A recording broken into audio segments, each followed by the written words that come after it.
your attention, for example, is mediated by unconscious forces. And you know that perfectly well. And this is another Freudian observation.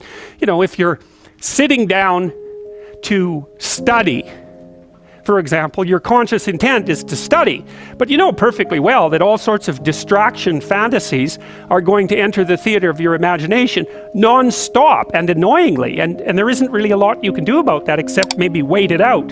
You know, so you'll be sitting there reading and your attention will flicker away. You'll think about, I don't know, maybe you want to watch Jane the Virgin on Netflix or something like that, or maybe it's time to have a peanut butter sandwich, or you should get the dust bunnies out from underneath the bed, or it's time to go outside and have a cigarette, or maybe it's time for a cup of coffee, or it's like all these subsystems in you that would like something aren't very happy just to sit there while you read this thing that you're actually bored by, and so they pop up and try to take control of your perceptions and your actions non-stop.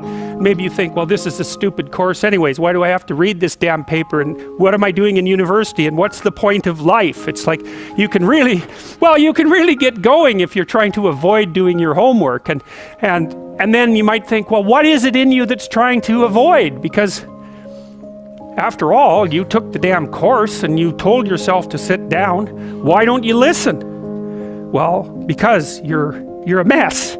That's basically why. You haven't got control over yourself at all. And no more than I have control over this laptop. Okay, so there's the memory function of the unconscious, and there's the dissolutive function. That's an interesting one. The unconscious contains habits, once voluntary, now automatized, and dissociated elements of the personality, which may lead a parasitic existence. That's an interesting one. I would relate that more to procedural memory.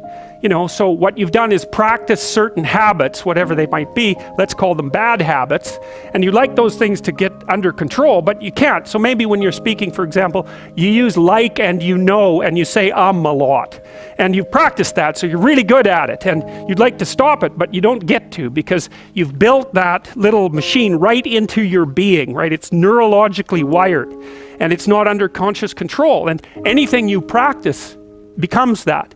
It becomes part of you, and that's another element of the unconscious, a different part.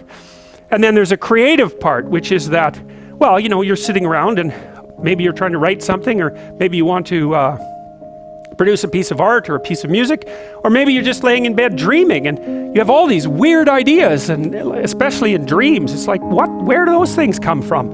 And even more strange, one of the things that's really weird about dreams, and almost impossibly weird, is that you're an observer in the dream. It's like a dream is something that happens to you. Well, you're dreaming it, theoretically, so how is it that you can be an observer? It's almost like you're watching a video game or a movie, but you're producing it, at least in principle, although the psychoanalysts would say, well, no, not exactly. Your ego isn't producing it, your unconscious is producing it. It's a different thing. It's a different thing, and of course Jung would say, well, it's deeper than that. The collective unconscious might be producing it. It's, in some sense, it isn't you exactly, or it isn't the you that you think of when you think of you. And that's the ego from the Freudian perspective, the you that you identify with. That's the ego. And outside of that is the unconscious, the id. That's more the place of impulses, and you could think about those as the biological subsystems that can derail your thinking, right? And that govern things like hunger and sex and aggression and your basic instincts is another way of putting it. And it's a reasonable way of thinking about it, because these are subsystems that you share with animals. You share them certainly with mammals. You share most of them with reptiles. You share a lot of them with amphibians, and even going all the way down to crustaceans. There's commonality, for example, in the dominance hierarchy circuits. And so these are very, very old things. And the idea that you're in control of them is, well, you're not exactly in control of them. And I would say the less integrated you are, the less you're in control of them, and the more they're in control of you. And that can get really out of hand, you know. You can be, like with people who have obsessive compulsive disorder, for example, which seems to be, I would say, the dissolutive elements in some sense of the unconscious, the way that it's portrayed here.